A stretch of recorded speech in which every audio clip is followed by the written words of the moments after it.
US is pushing edge of the thing. Probably best to actually look at deaths on here. The reason it's better to look at deaths is that it's a more full statistic. Deaths are hard not to record. Okay, so it is gone off the exponential. UK has really turned, which is good. Looks like France has actually finally fully turned.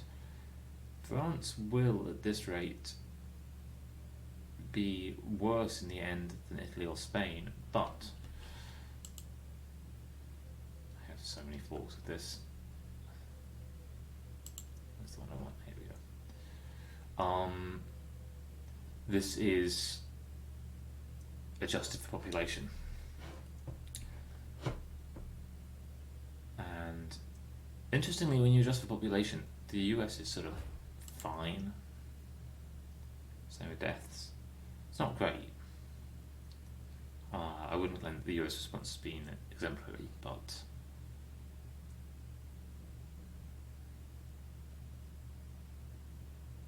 it's in the pack. Like, the UK is worse.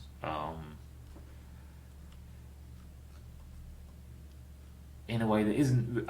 I don't feel like this is the reality that's really talked about. Maybe it's not fair to see it as a fraction of the population, but it probably is fair to see it like that. Oh, I got crazy hair this morning. And in terms of cases, US is flattening, Italy's on a slow decline, Spain is on a slow decline.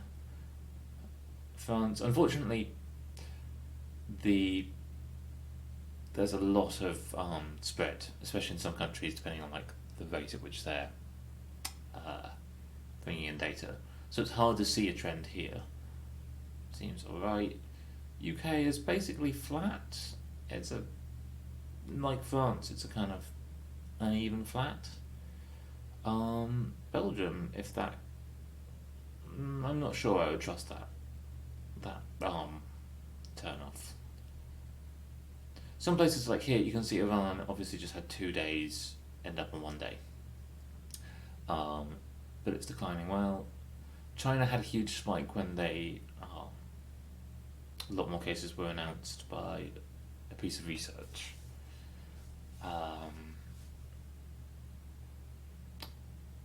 It's as we start to get down here that we start to see ones which are still rising, but it's not an exponential. When these two graphs both look like a thing that would be comfy to lie against, it's a bad sign. So Canada is actually looking pretty worrying. But this is so much earlier in,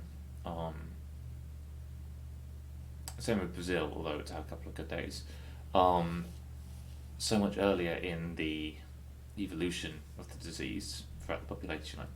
There's a factor of 10 different between the UK and Canada at this point.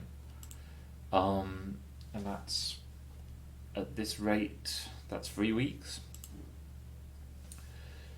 So these are worrying, but not the end of the world. Mexico, I've also been keeping an eye on, and it's a bit worrying, but these are all doubling in 7 days, which is way less than the worst case.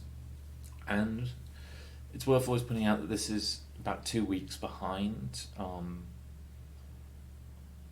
what is happening in the news, because if you change something today,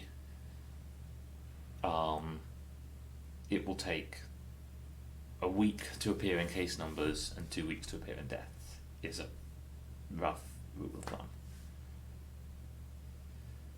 Ireland's not looking too good, but again, all these are these small number statistics. There is a few places. Where's it gone? Let's switch to cases. Cases, as I say, much less reliable, because when do you choose to report a case? But most countries will have a close to constant testing rate. That can change, but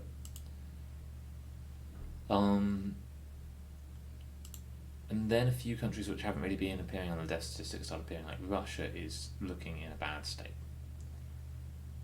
If that's true, that's a nice turn off, but you can see that it has just been exponential growth until this point. That might be lockdown may have been a week ago. I think Russia is in lockdown. India is not looking great. Somewhere like Austria, you're like, perfect. It's exactly what we want to be seeing. We want to see this curve sloping downhill. Iran's looking very good. France is actually looking good in cases, which probably will mean that in a little while it'll look good in things. I think these humps may actually be independent outbreaks, because basically this virus doesn't spread like at a steady rate. It spreads when one person who happens to spread it a lot happens to pick it up, and then they spread it to a lot of people. That's not always true, but it's a scale-free process. So sometimes, like in South Korea, one person is the root of the vast majority of the cases. So these little things might be the little explosions of one like mega spreader spreading a lot of cases. They get captured, they get contained, they get contact traced, and that outbreak is possible to close down, and then another one fires up again. That at this point is just conjecture, although that is what we're seeing in quite a few places.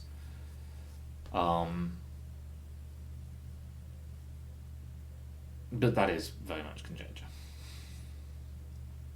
Peru data is noisy enough that it's hard to say with much confidence. I am actually looking okay on cases. Saudi Arabia not looking great. One of the ones that really has had me worried. Singapore has just decided to stop, but that's not looking good. Belarus is actually hard to tell because these cases should be on those last 2 days as well. Bangladesh has had me worried. It's about the fastest doubling rate that we are seeing anywhere.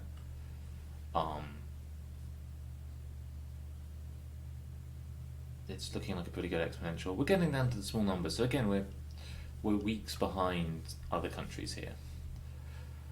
And then as we get down to the really small number statistics, even actually a lot of these small number statistics are small countries in the sphere of countries who had it early.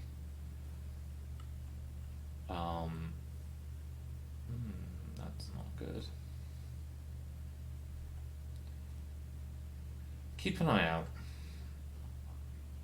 That suggests they're quite inconsistent with the testing. Keep an eye out for anyone suggesting that poor nations are doing something wrong. They tend to be much more just not having the resources to shut down in the same way, to treat in the same way. So getting down here, I think to say anything more than this will be a situation worth keeping an eye on would be fear-mongering. The other thing I wanted to talk about is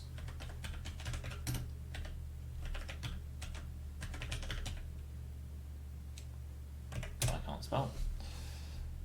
Vi Hart, who makes lovely YouTube maths videos, has been one of the people working on a paper about kind of what do we do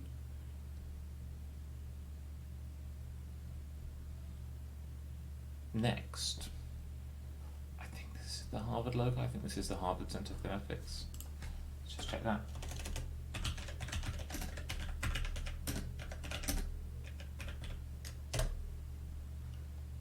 Yes, SAFRA. Yeah.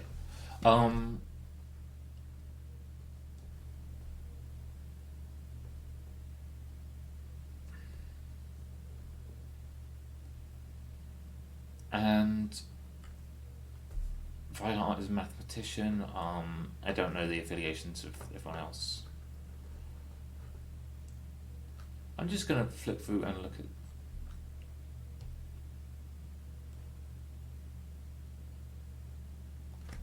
kind of the general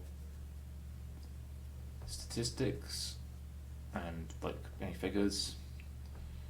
Symptoms appear on average 5 days after exposure. People can pass the virus on before the symptoms appear. Some people will never develop symptoms but be able to pass it on. Lethality is many times, like factor of 10, the seasonal flu, and it has a very high R0, which could be anywhere between 2 and 3, really, depending on the place. Like, R0 is a factor not just of the virus, but also of the human spreading it.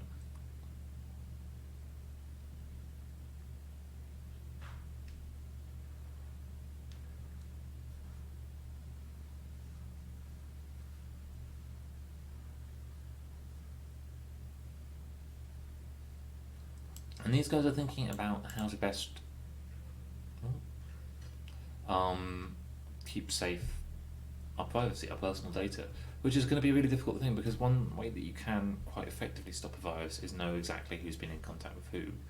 But knowing exactly who's been in contact with who is a huge amount of information to get about people, and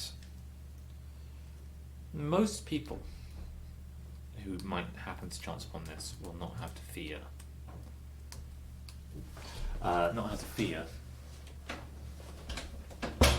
the state. But some fraction of people will, and for those who don't fear that fraction, it's kind of hard to picture sometimes. I'm trying to think if I've ever been in a situation where I badly fear the state. I don't think I've ever lived anywhere illegally, but it's very easy to do. It's not the kind of case of, oh, you just keep up with the law. Like, the law is this complex Byzantine beast that's very easy to get on the wrong side of, and it's a feature of privilege to not have to fear too much being on the wrong side of it. Like, if I do the wrong thing on my rent check, I'm pretty certain that I'm going to be forgiven for being late on a payment or writing the wrong number, and that is a privilege that isn't open to everyone. And there's a ton of reasons that people might not want to have all of their associations known, not just by the state, but also by each other. The state is a leaky sieve, so if the state has a piece of information, it makes it a lot more possible, gives it a new avenue for that information to get out to the public. Whether that's truly the public at large, but more likely individuals who go looking for it. There's some information that just shouldn't be had or stored, really, and especially, like, it's a niche fear, it's a far-off fear. But if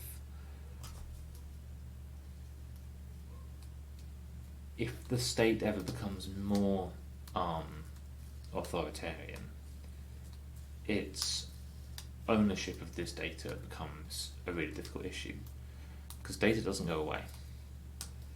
Like the UK government right now, I don't agree with everything they're doing. Probably agree with less than the majority, but I don't feel in danger of them having data about my actions yet.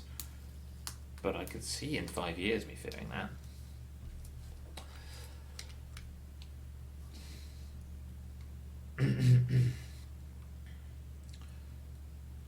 So we need to know when someone who has symptoms, we need to know when we know someone who has symptoms and treat it as we have the disease, basically. That hugely cuts down the rate of transmission, because it cuts down this possibility to spread it before you develop symptoms.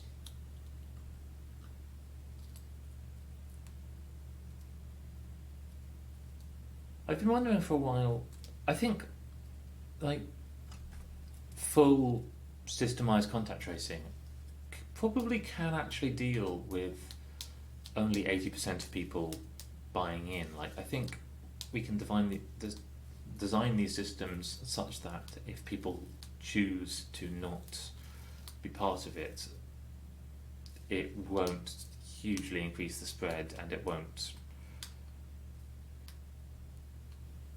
I think I'd like to see pictures for where involvement in this doesn't have to be mandatory, but it does probably have to be 3/4 or more of the population.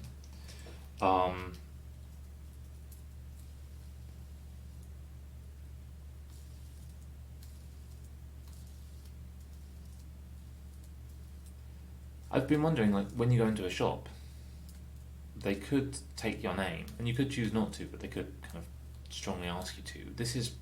It's worrying because it's not the way that we want to feel like we are watched by the world. But you can only pass this disease to someone you have causal contact with. 6 feet won't keep you completely safe. You can definitely pick up the disease from someone if you're unlucky. Like, I don't know, there will be some limit. It's a probabilistic thing. Like, the chance of you picking it up from someone 6 feet away is maybe 1% per person you pass. You pass 100 people, and that chance goes up. That you need to pass 100 people with the disease who are infectious before you're much likely to. But right now, a close friend has contracted it from doing everything right, and she's rightfully quite annoyed because she did everything she was supposed to do, and now she has this horrible disease. I'm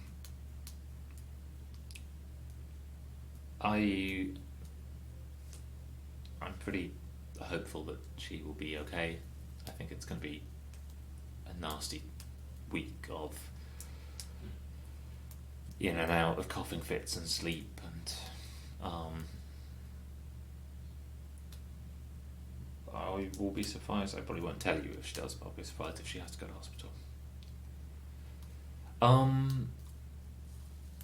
But you can only pass it between people that you have had some kind of causal contact with, where either the air you breathe or the surfaces you touch, or by some method you get molecules that have been inside you into them.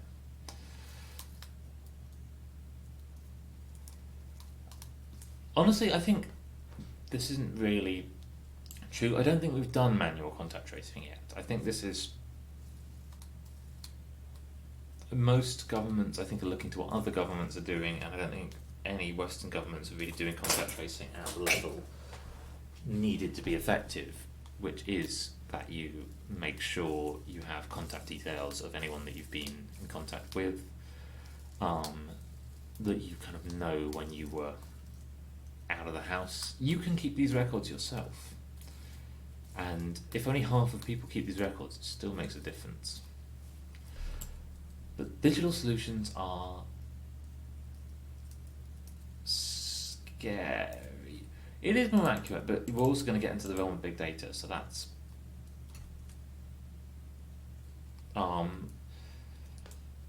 the reason that people say phrases like big data is because big data is a problem. It is hard to deal with huge data sets because most of it is useless. It's not wrong, it's just fluff that stands in the way of the data that's actually interesting for you to draw your conclusion. It is very fast, it is low cost, and it has worked. There's a strong argument for it. There's also a strong argument against it. It'll be interesting to see how this plays out. Hybrid approaches.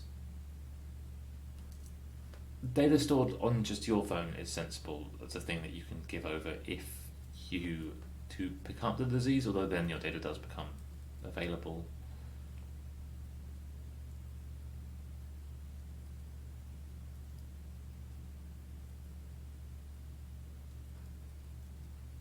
This is a group working in the US, so this number is different for different places.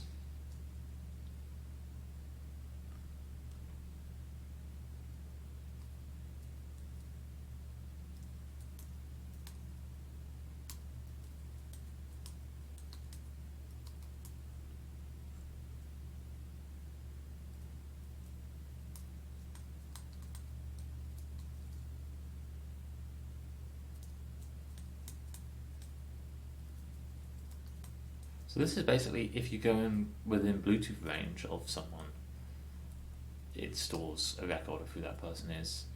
I don't know enough the cryptography of it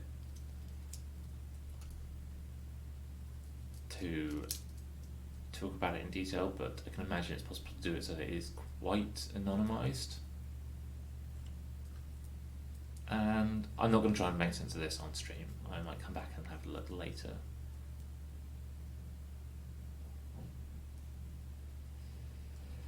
I think, in a way, the fact that your data is your own until you get the disease is pretty good, but it is quite possible that a significant fraction of any nation will be getting this disease eventually, and so that would mean that actually that data is less and less private.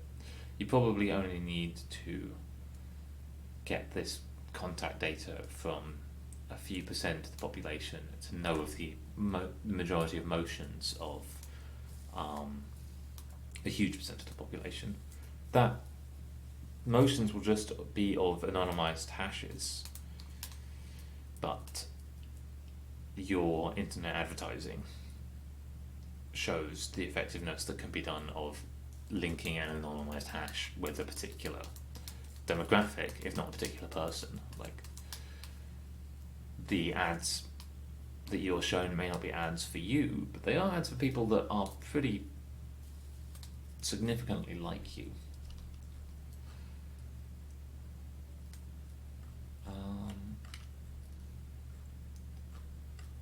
I also wanted to see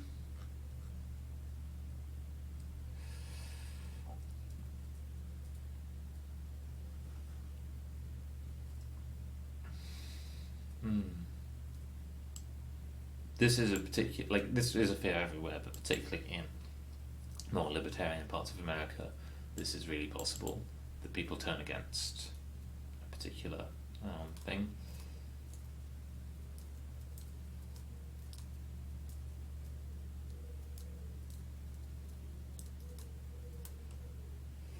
This is worrying because it will mean that actually this is dependent on a company producing a good, but well, this timeline is relatively short here. In the video, which I recommend going away and watching, she goes through a timeline of like when people might come back and kind of coming back to work and life in quartiles, with the possibility of you being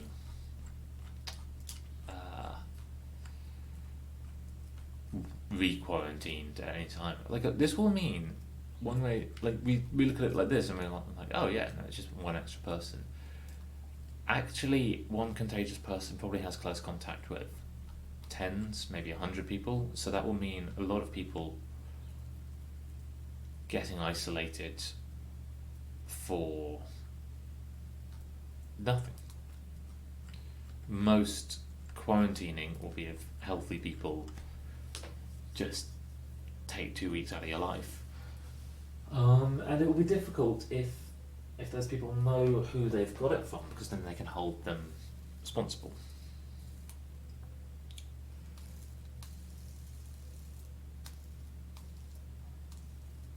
But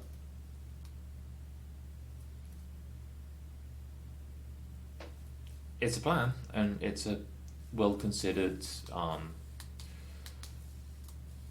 like, based off evidence, not necessarily infallible. Nothing about having citations or having a big university or having clever people on a project means that the project is correct. But Nikki Case made this.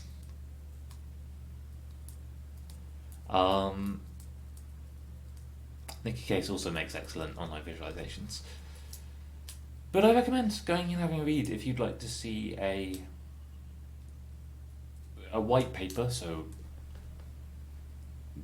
white papers are kind of all over the place phrase, but I think it's fair to see it as a sincere but tentative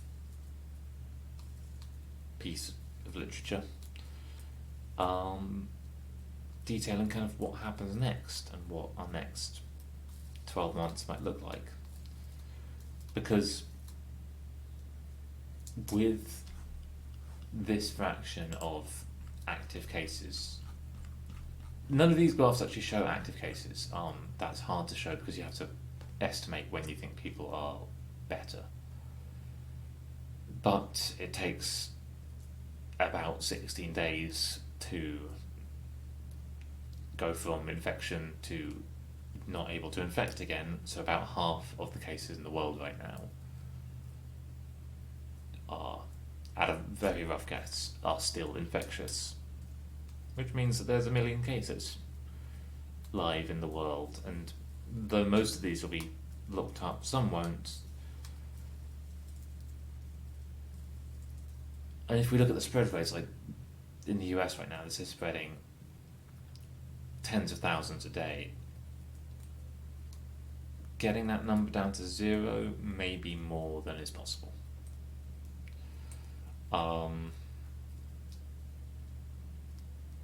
This is why I'm talking above my pay grade, but I'm not too optimistic that there's any way in which this situation ends that doesn't look completely different, or doesn't look noticeably different from the day-to-day lives we lived before. Which is okay. Change is not inherently bad. It'll be complicated, sometimes disruptive, sometimes harmful, sometimes positive. I think probably net it's going to harm people, and in fact I think it already has. Why am I looking at the US for this and not the UK? Here is the coronavirus jump in unemployment, which has been making its way down for a while, and then this is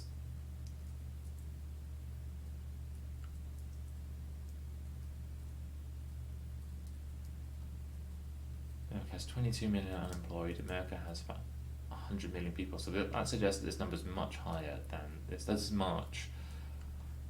April could be much higher again. Let's see if Wikipedia has more up to date.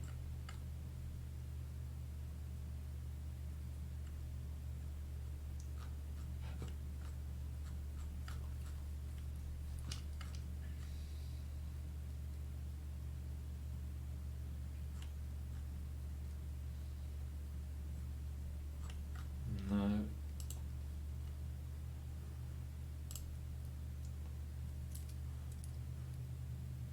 This is, I think, that same graph. Yep, just going to March. That's where Google's getting its data from.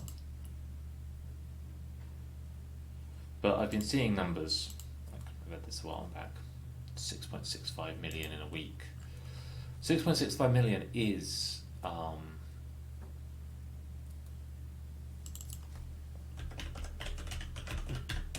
no, I might be wrong about the population. Maybe it's 300 million in the US. Yeah, it's 300 million. Oh, thanks Google for comparing the UK for me. It's quick rising. Let's have a look at UK unemployment as well. We're already in a different world than we have been before. This doesn't yet pop up, but this only has statistics up till December.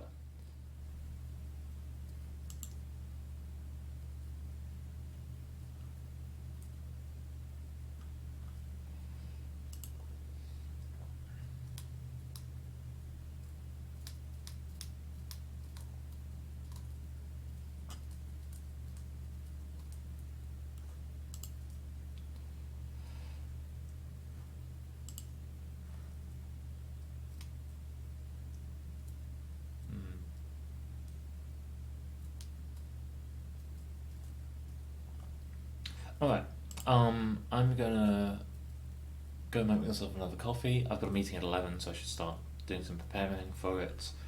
That was my very rough what's going on in the world today overview. I'm gonna mute you for a sec, and I'll be back in 5 to do some actual astrophysics.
welcome back. Let's do some science. Directory isn't found. Let's have some music.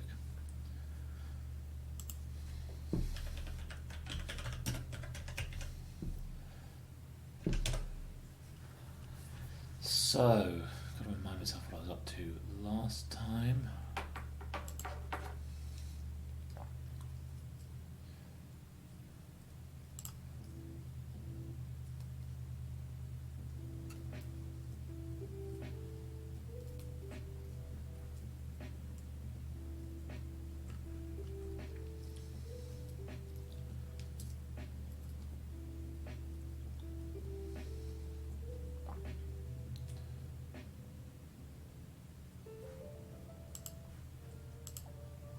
I like the album cover of this, so let's try this one. So we are continuing to look at galaxies. I've made myself some very weak fucking coffee. It's just really stir it up, really get some fluid dynamics going on in there.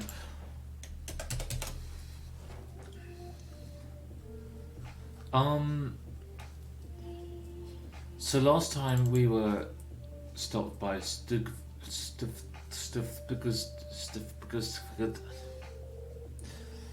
which is Greek.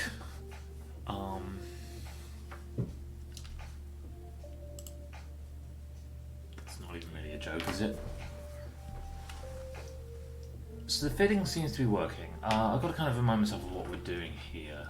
It's actually, you know what, let's comment my code a little bit.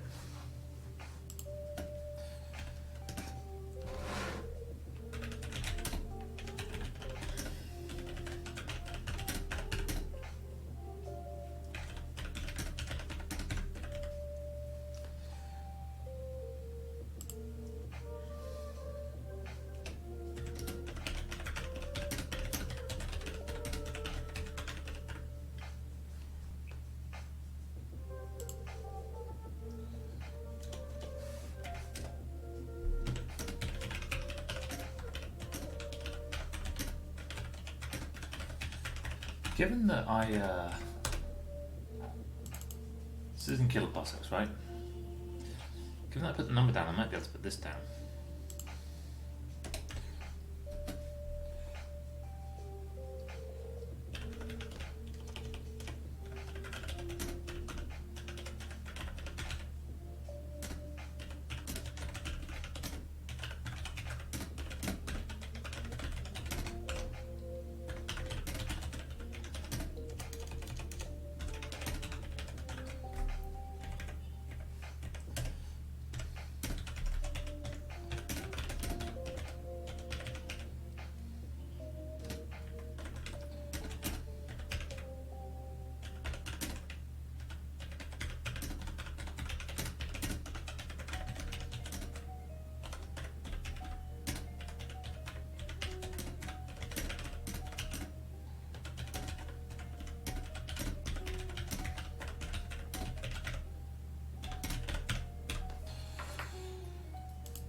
There we go, commenting is nice.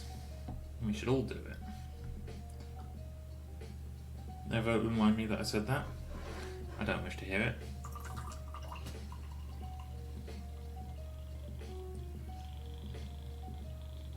I've managed to make myself incredibly weak coffee.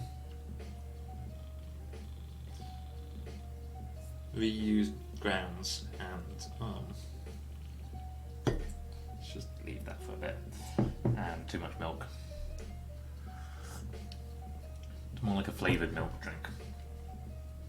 It's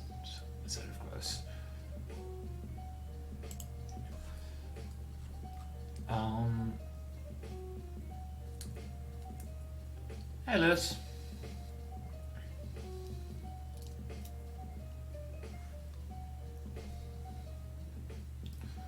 This song could develop more.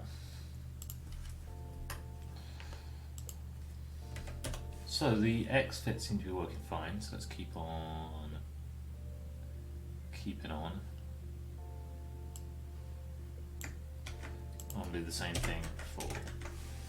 Is that?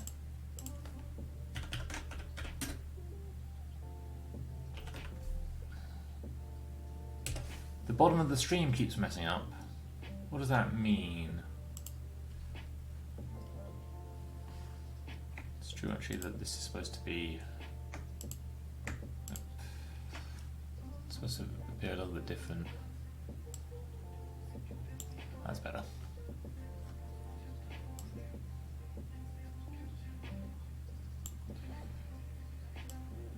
Let's put it at 30.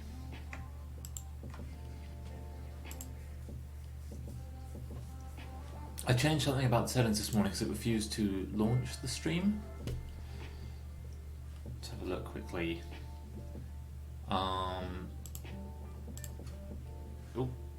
You're watching on Twitch, right?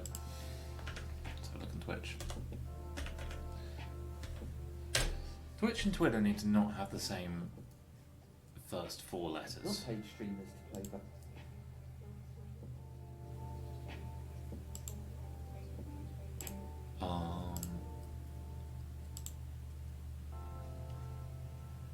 Oh wow, yeah.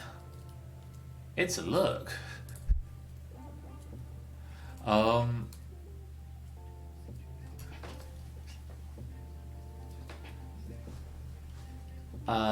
Okay, I will probably have to end the stream and come back because that is completely broken. Interesting. Oh, there we go, that fixed it a bit more.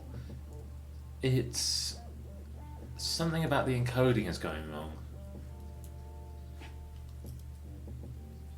Cool, I'm going to end and be back in no time at all.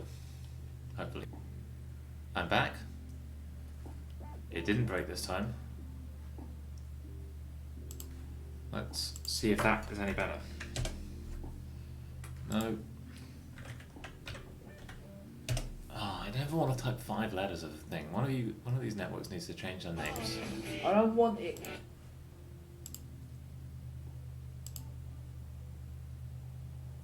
Yeah, that looks fixed. So.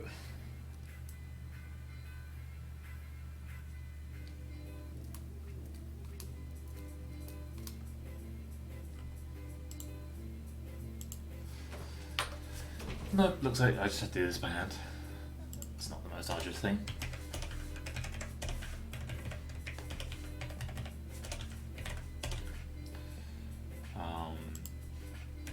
This is Y bins, this is Z bins, bins, Y bins, localities 1, 2, Y, Z.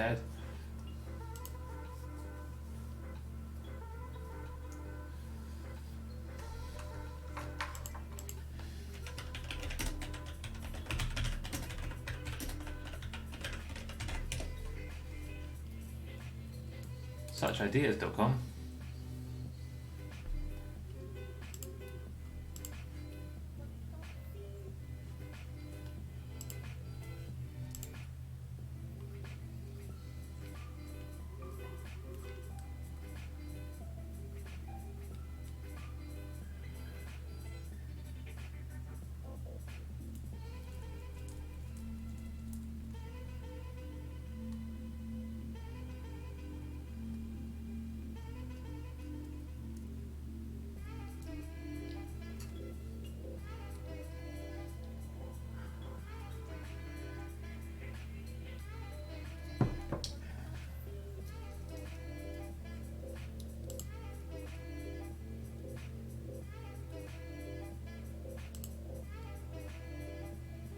Ooh, I assumed I was going to get Stack Overflow.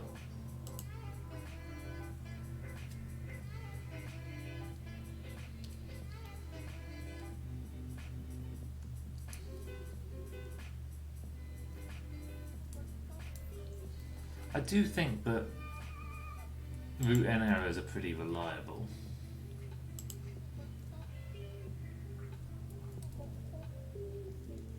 This looks a good answer.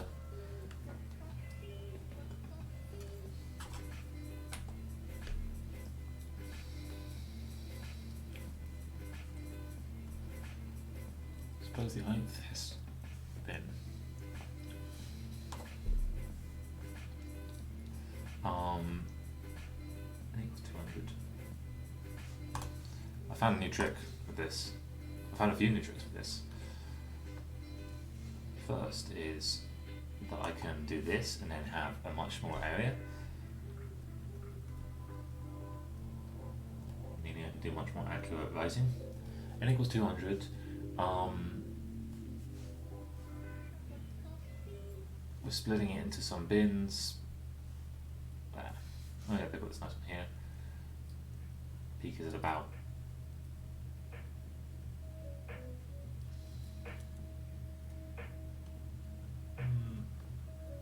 Let's not jump there. And some particular bin, that's 34. If we go down to thing size, that is up.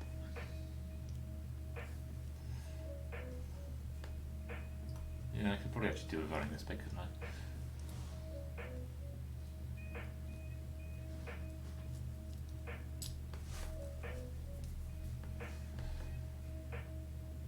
So, proportion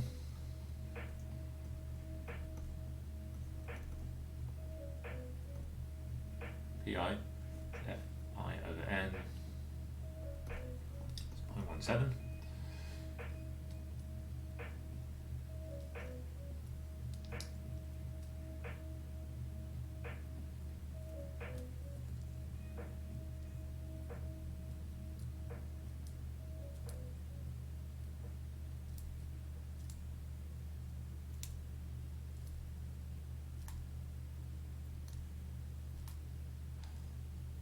This is saying that pi is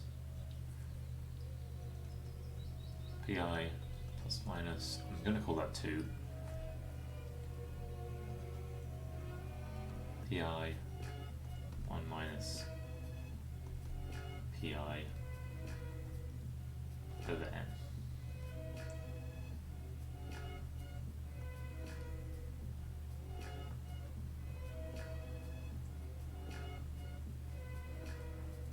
It's actually really useful that Math Exchange has squares in the background.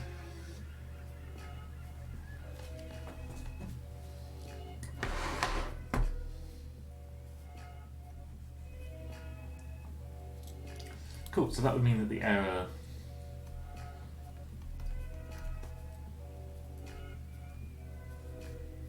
is the fraction over n. Has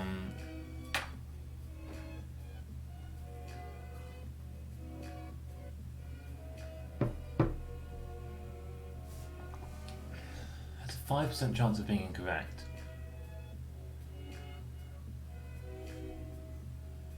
If we do it for k bins, there's a chance of being correct.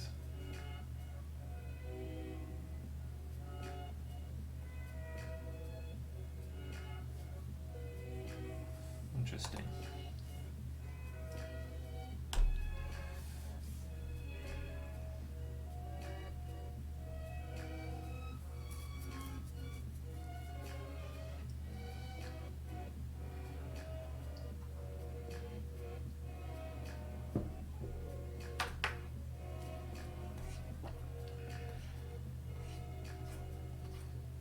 This is a really good answer.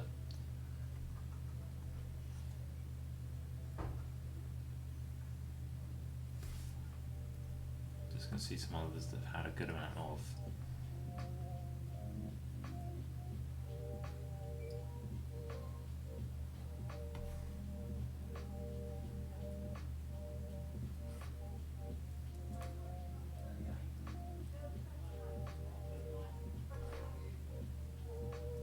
why is the oil price negative? It's a good question. A question for another time.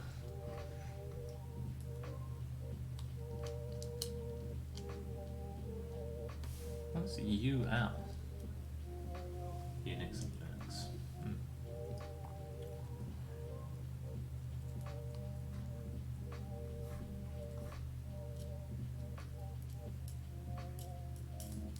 I've had no recognition of the fact that I am back, which is a rare occurrence. I actually come back when I say I'll come back.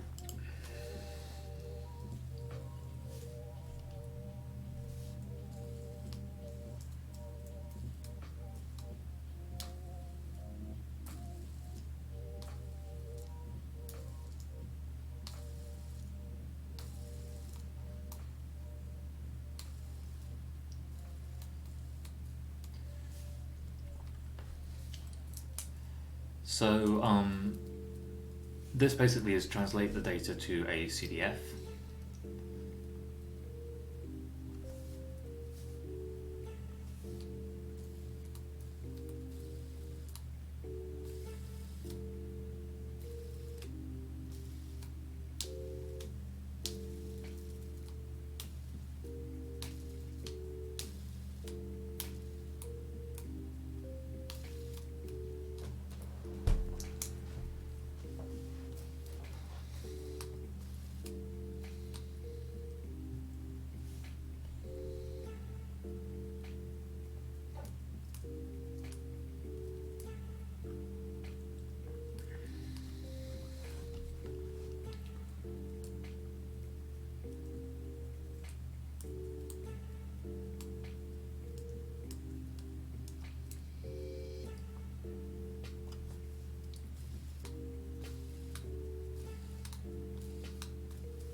Interesting. I don't actually really know about.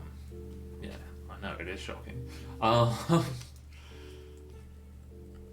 there's so much I don't know.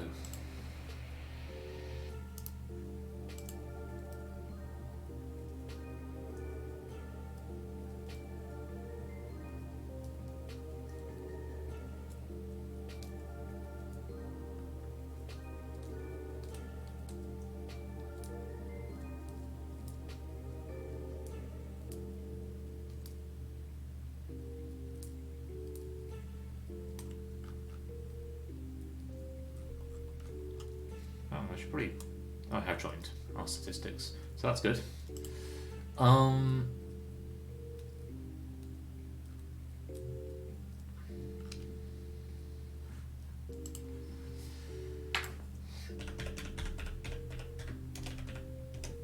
Let's learn about the common goal on the Sperner test.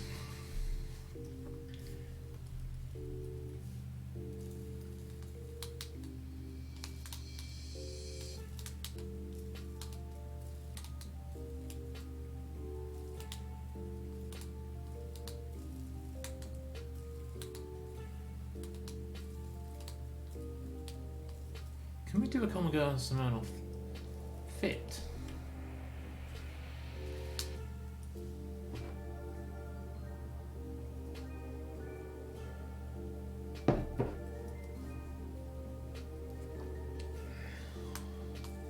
Okay, so I is just a fancy name for a step function. Cool.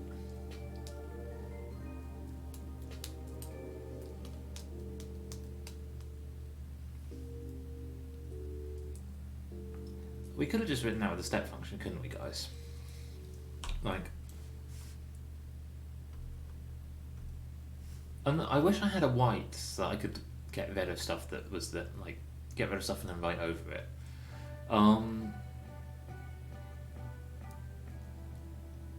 Where they've written.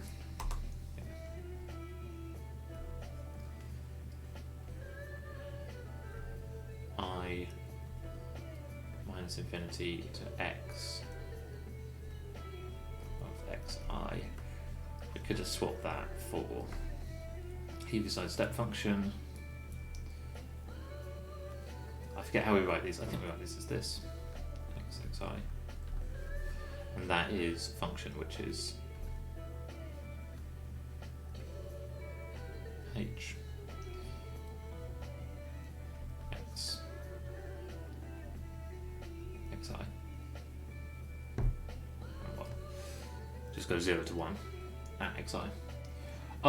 It's not a huge point, but it's weird when we move between so many different conventions that it's kind of hard to see that those conventions are fundamentally talking about the same things.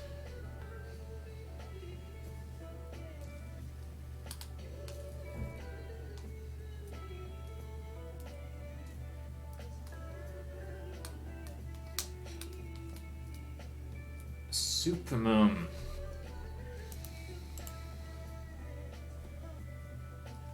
I have no idea what that even means.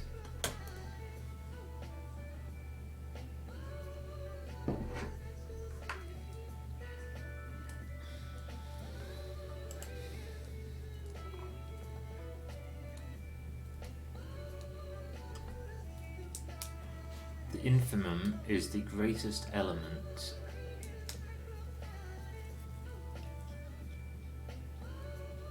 that is less than or equal to all elements of S.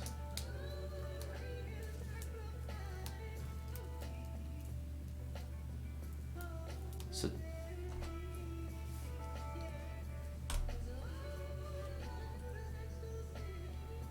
all of these are T.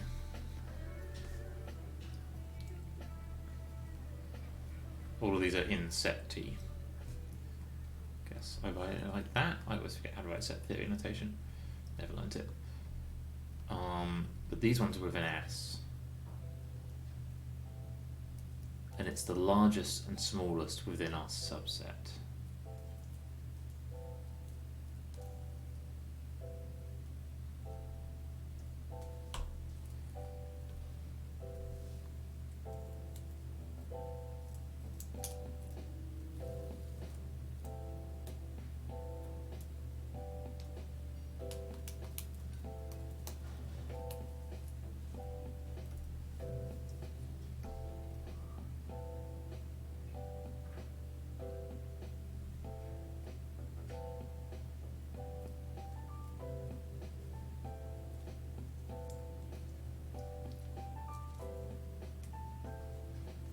So we want the largest.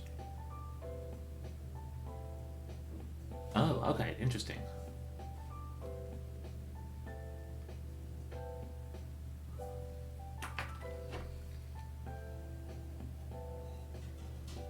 So I think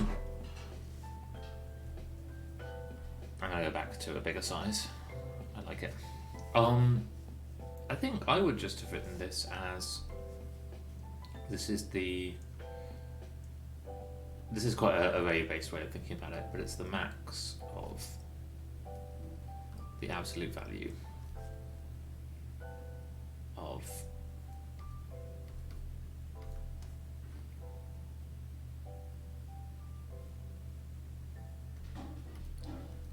fi minus fx, where this is our defined function, so this might be like normal distribution,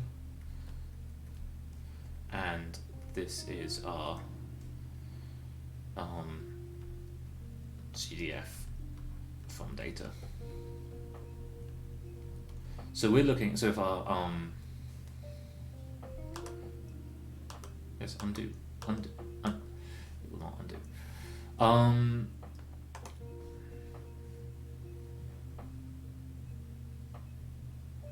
God, I draw straight lines when I'm in precision mode. If our distribution looks like this, and let's change color, and our data looks like this.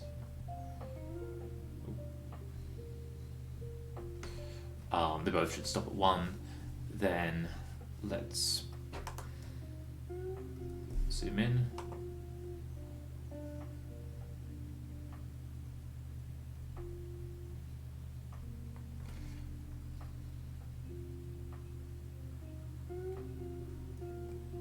It's been a while since I've drawn a. Oh, we can do better than that. There we go.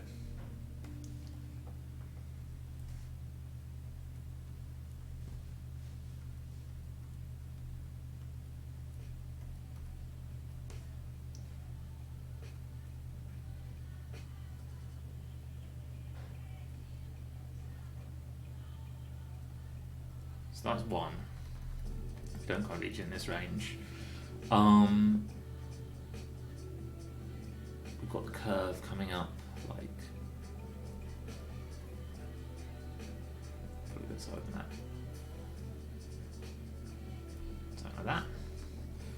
And God, it's nice drawing in precision mode. You get much nicer drawings. That shouldn't be surprising. So the data, I'm just trying to kind of roughly copy this like rough graph I've got over here. It's going to look something like that. And the reason I've chosen this particular range is because it's where pink, wow, it's where this exists.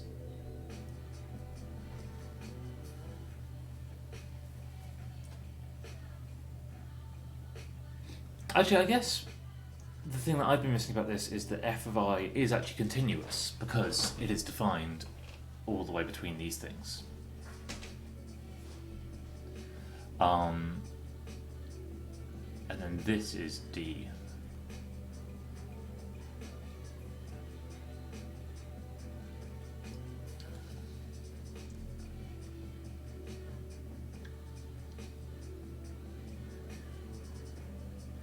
Oh no, wait, this is the maximum for each one, so it's asking for each.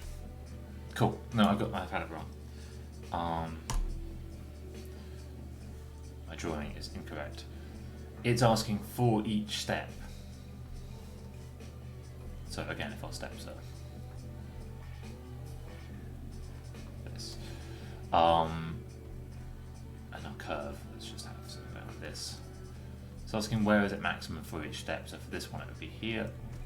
I'm supposed to be pink. Be here. If this is I equals 10, 11, 12, 13, then this is D12, this is D11. Let's give these edges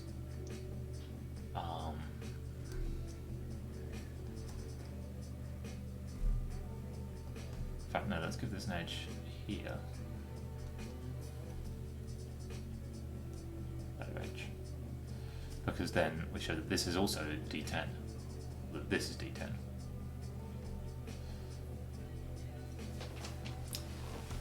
So we're going to get one of these for every... No? No. No, this is the n independent thing. So wait, no, there isn't one of these for each one. I was right all along, apart from when I was wrong.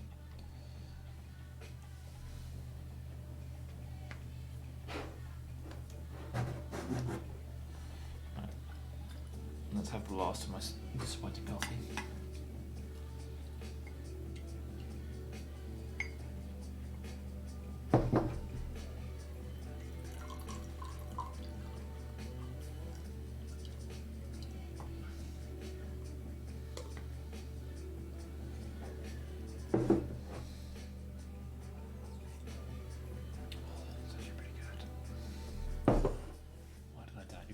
So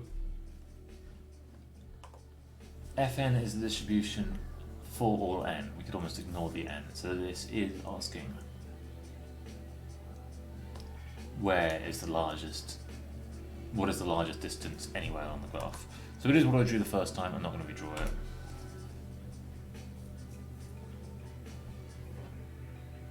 dn converges to 0 as n goes to infinity.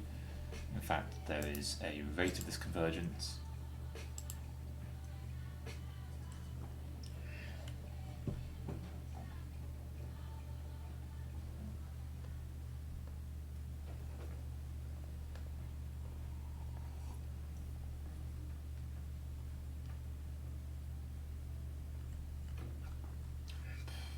This is one thing too many to learn today.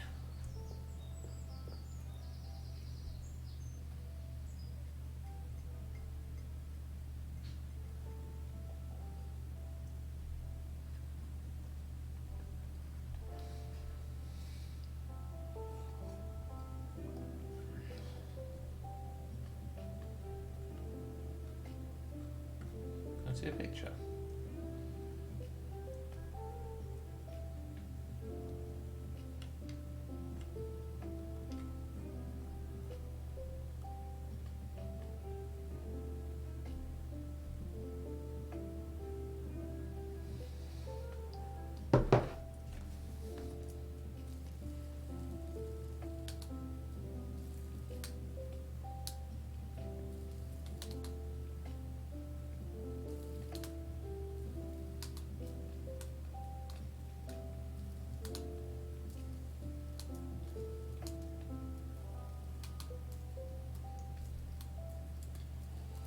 I'm actually going to come back to that when I feel ready. Oh, no, that is what I am anyway. No, I can't avoid it.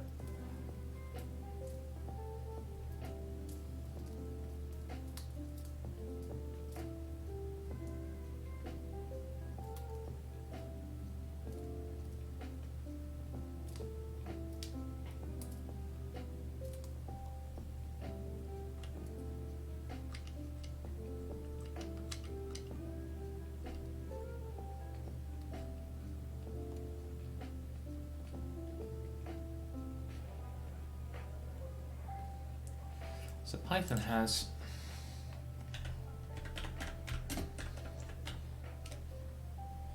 its own KS test.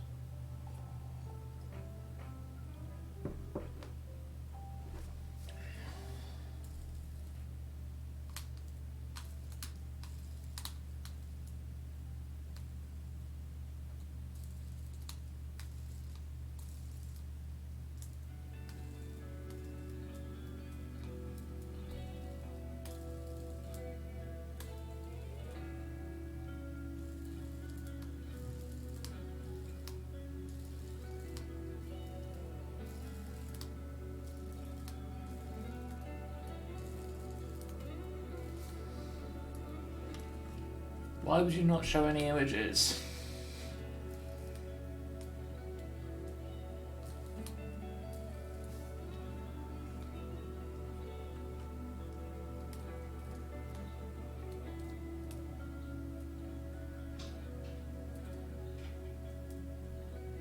Wait, what? It could take a string.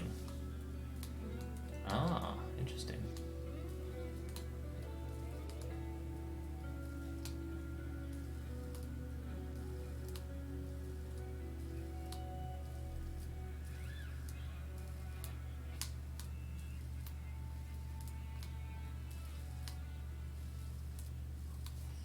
Do we have the normal, like, we don't have dot fit?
Yeah, no, what are you talking about? Of course that's fair.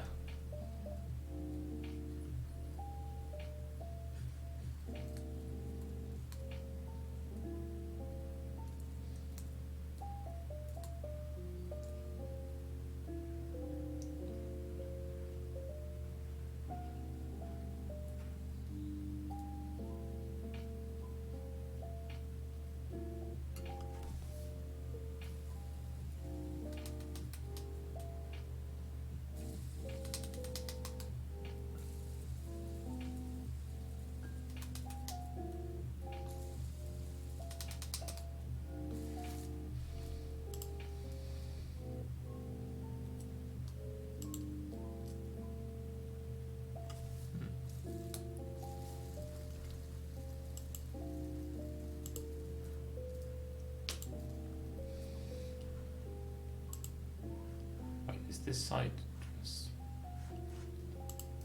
No, stay on.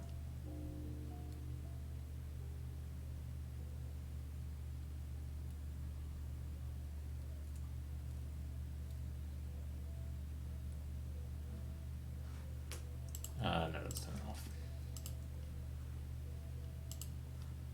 No, it really is just this colour.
So we do a least square. I'm really confused why we never fit.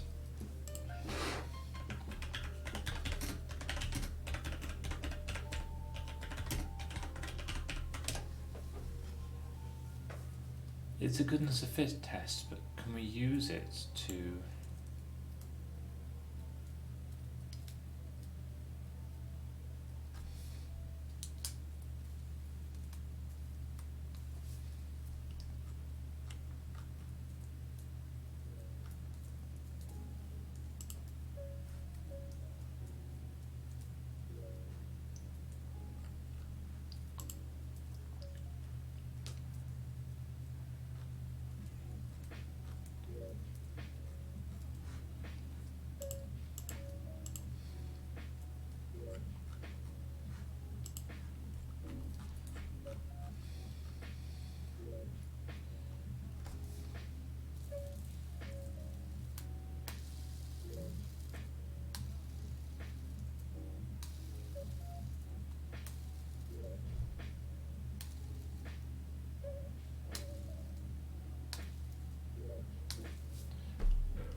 Oh god.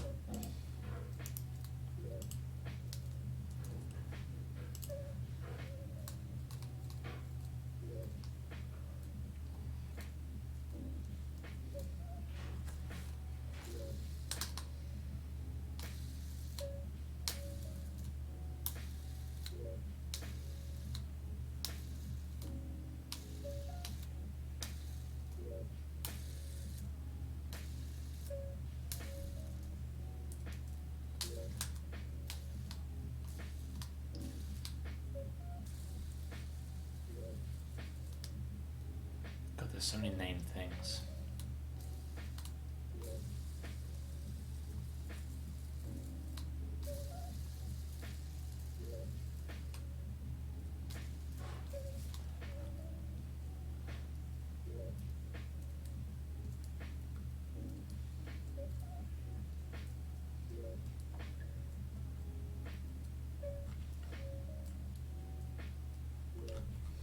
Okay, I think I need to work through this.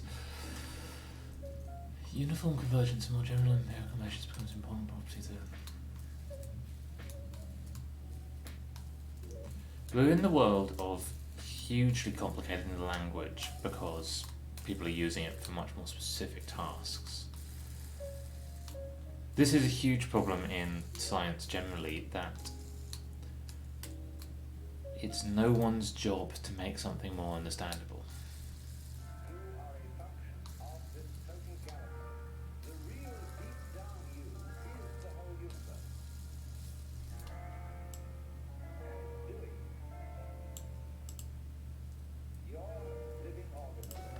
I want to look up a particular paper quickly, which is where I got some of my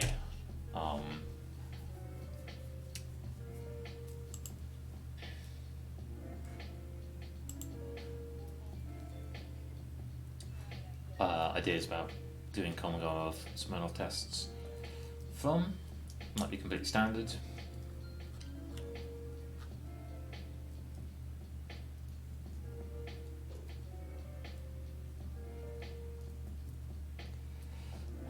So here they are just checking if two distributions are the same.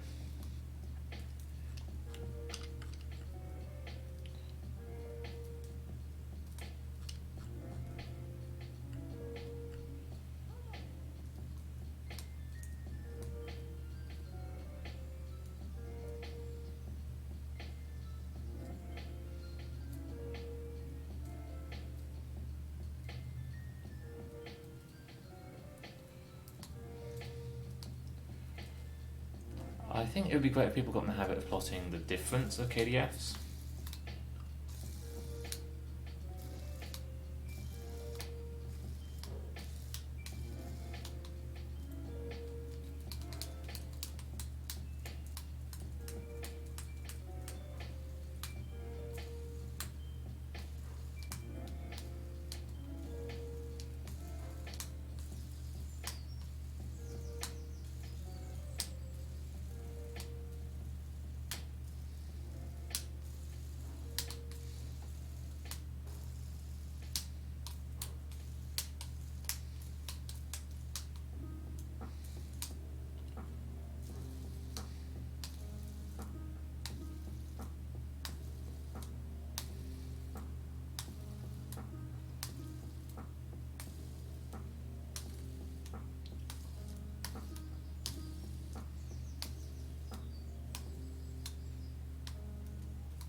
That's lovely.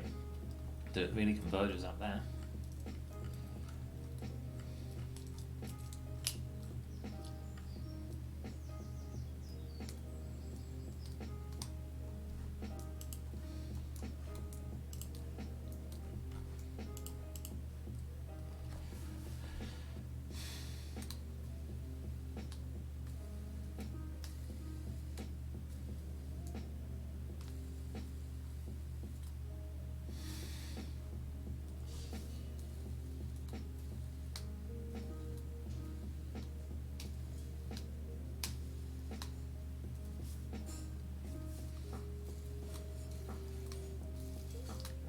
So the absolute difference between them as n goes to infinity is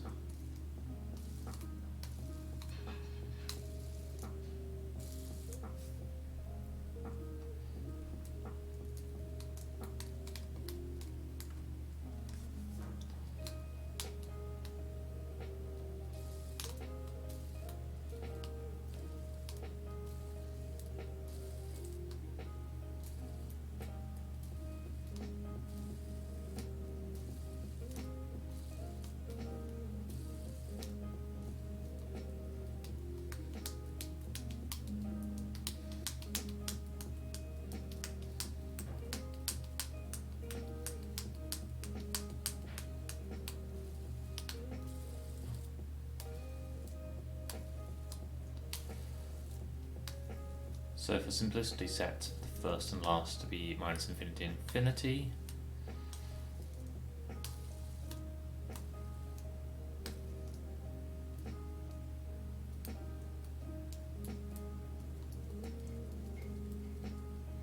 Such that the difference between any two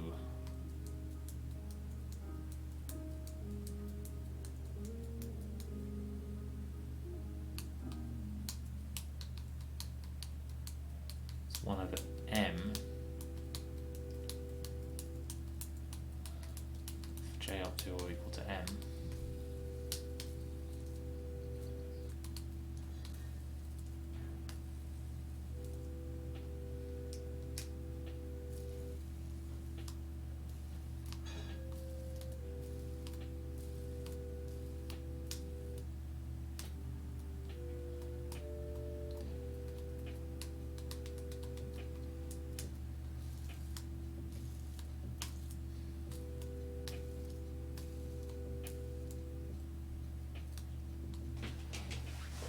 Where would j go from?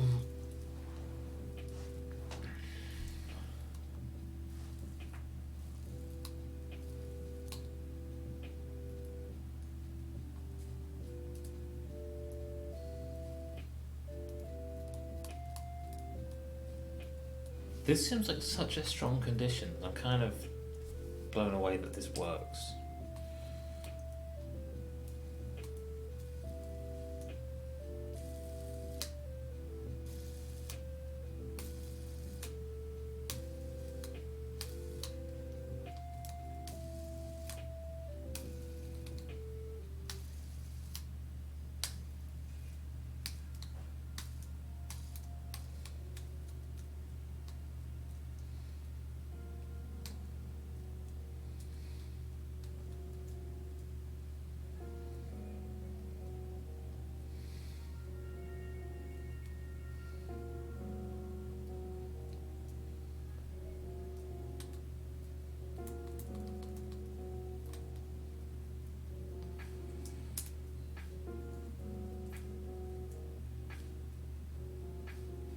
X of R that exists.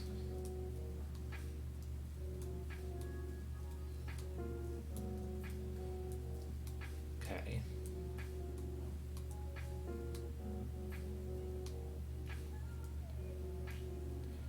So this is how we've. Oh, I've just seen that m is the total number.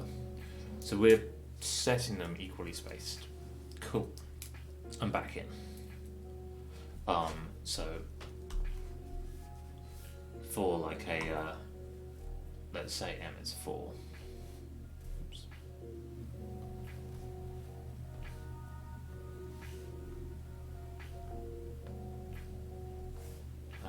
Should we go to minus infinity? Well, minus infinity won't be on the thing. Here's 1. Here's f of x. Let's say it's 5 actually. So a fifth, 4 fifths.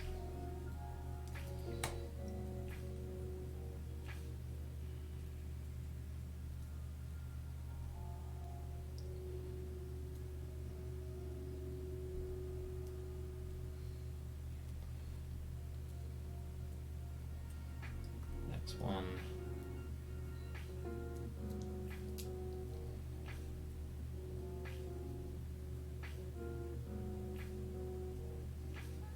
Wait, no, now I'm confused again.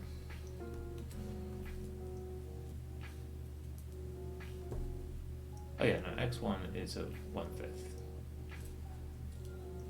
x2 is 2/5. You need to keep this line up.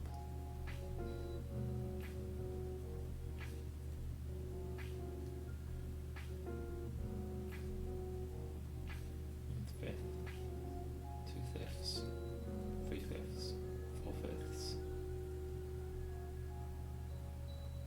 So one's going to be about here.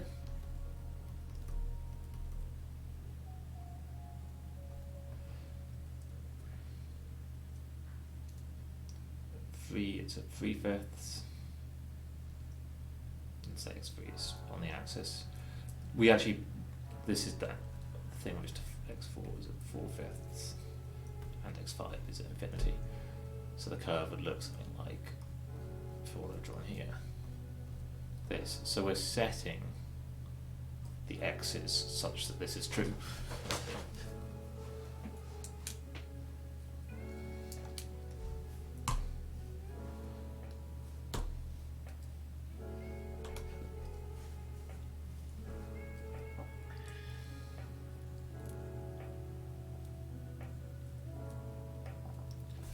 So if we actually look at the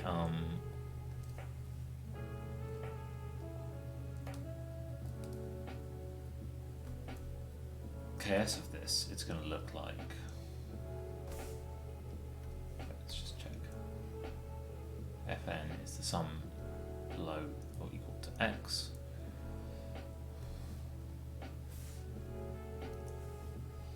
So it's going to look like this.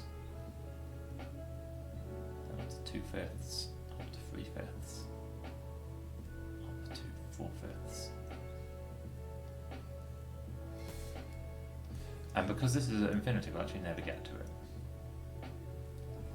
So we've always got a lower bound, where this is f5 of x.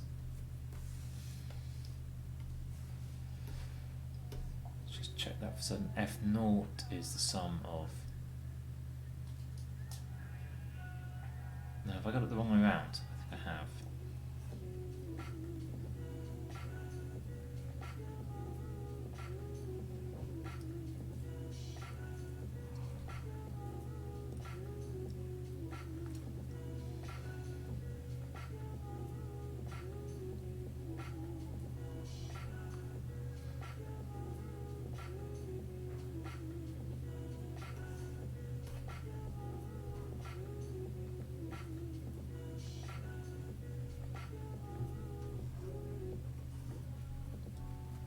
Either way, it's just moving it up and down by a fifth.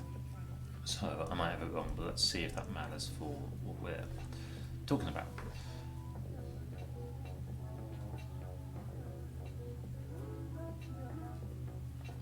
Fn minus fx is always less than Fn minus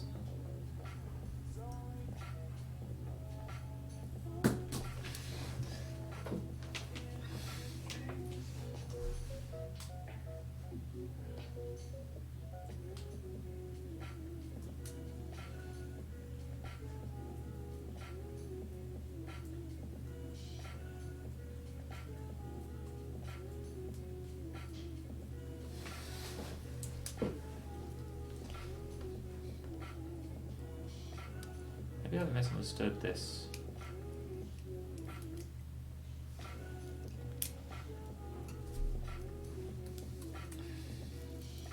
Oh, this is a nice way of putting it. Okay, so wait, it starts at a small value.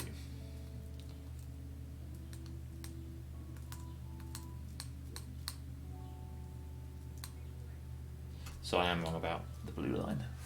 Let's fix that.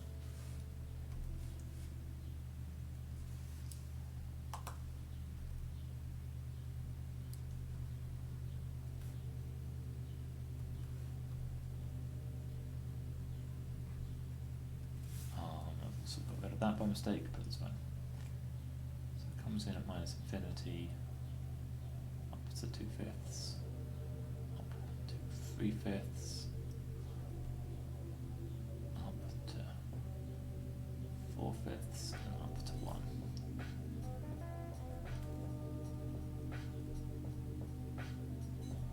F5 of x.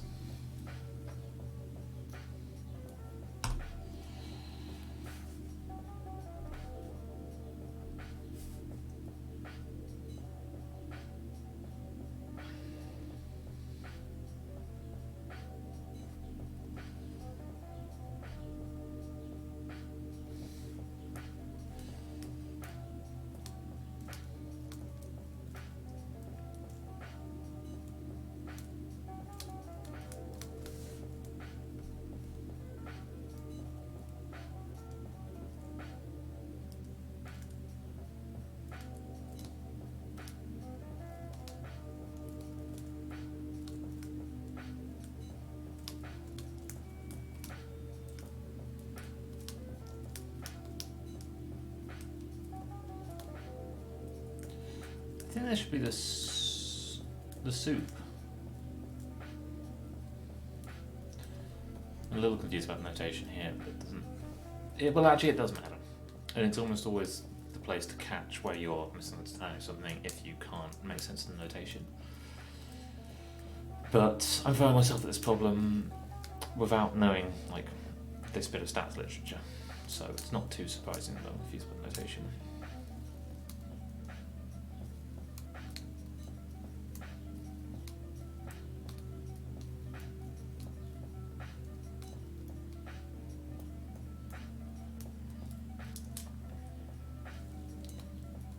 So, one nice thing about this is it means that f of n is always greater than f of x.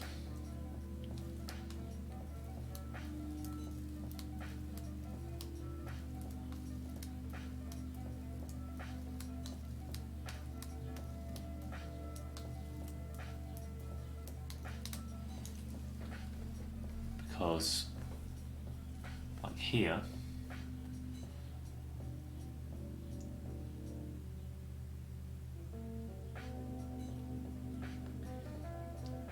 x3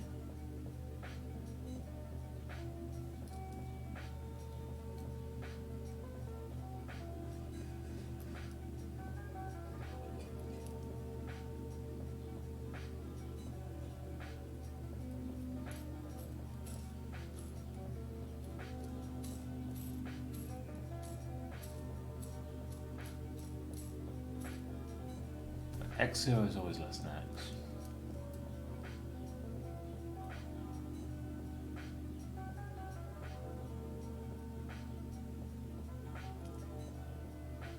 No, I'm confused again.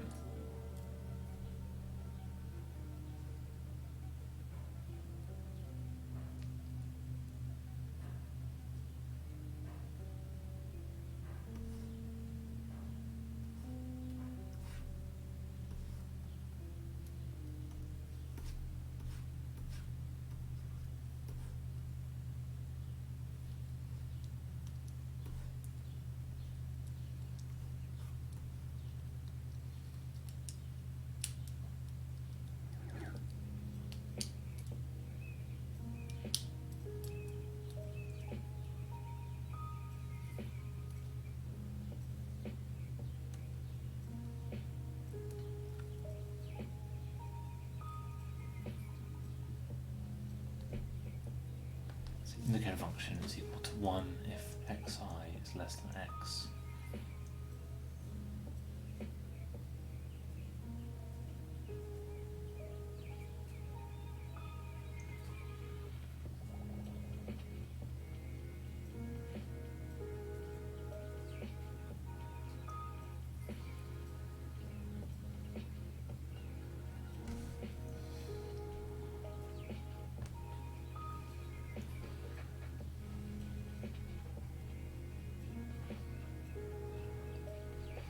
This is just confusing the hell out of me.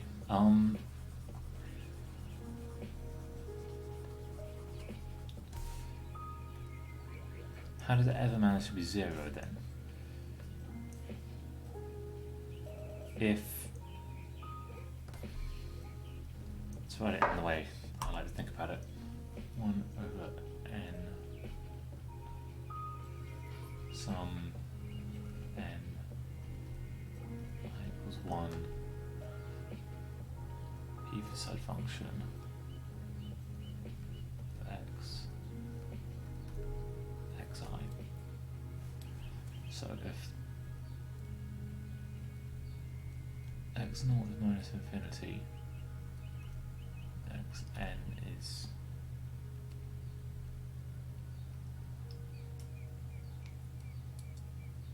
infinity, then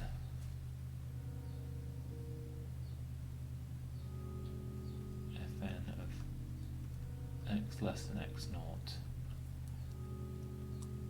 is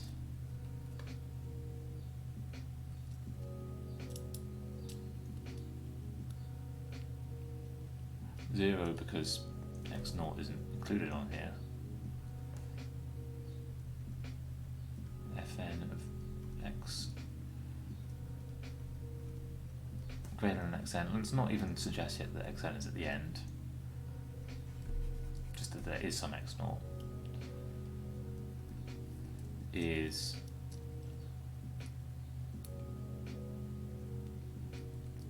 one. Because there's n plus 1 values of this. An fn of x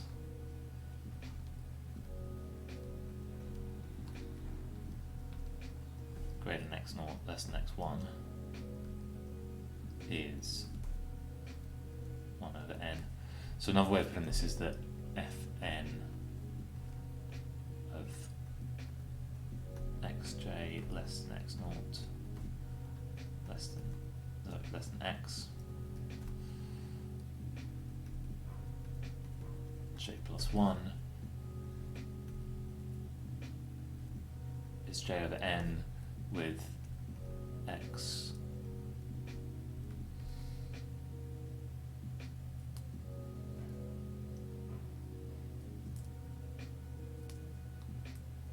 n plus 1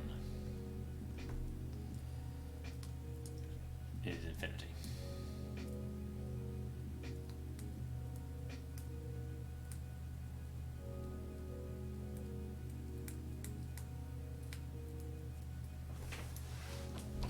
Cool, so this will indeed go from 0 to infinity.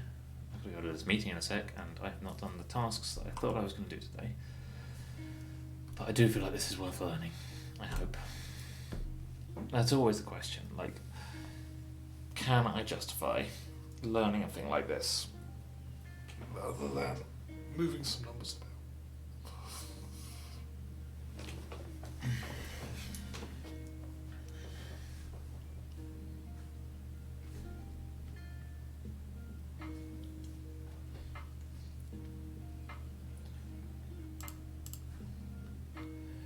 So, let's really have a go at drawing this.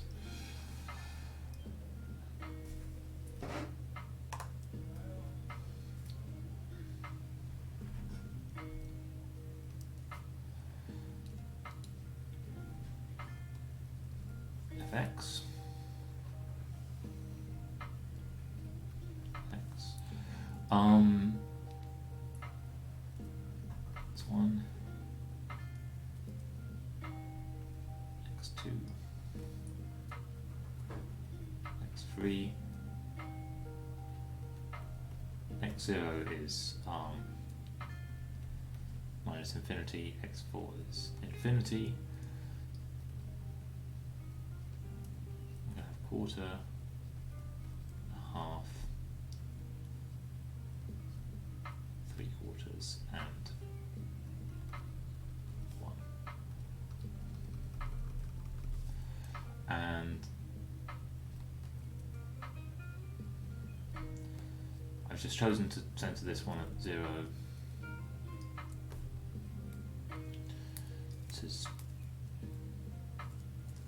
But that is just choice. So the actual distribution looks something like this. Oops.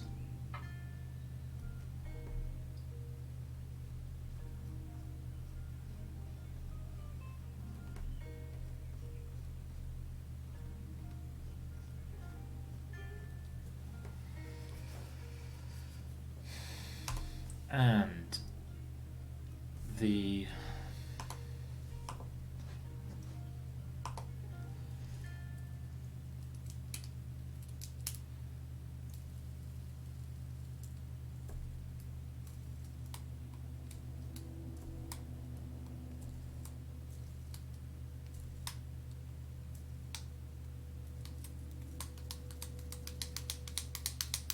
Fn could look like anything. So let's assume Fn has its normal properties, and I'm in blue, right? Yeah.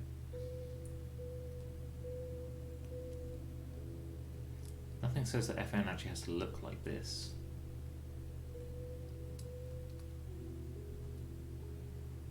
Fn is not dependent on this because it's m, not n, that we're seeing here.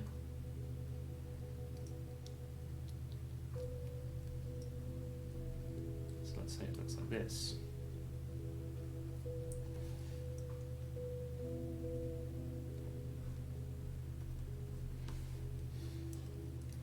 And it doesn't even have to have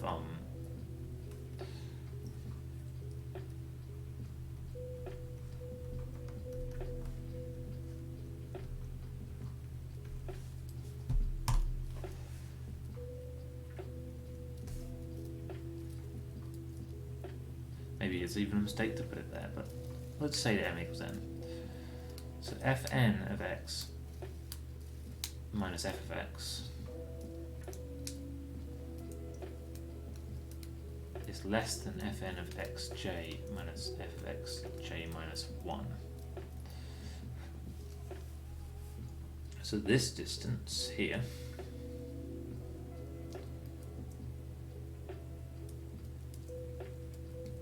should always be less than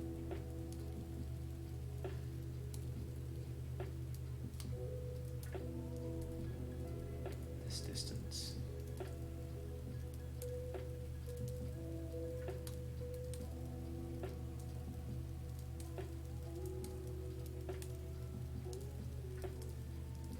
Because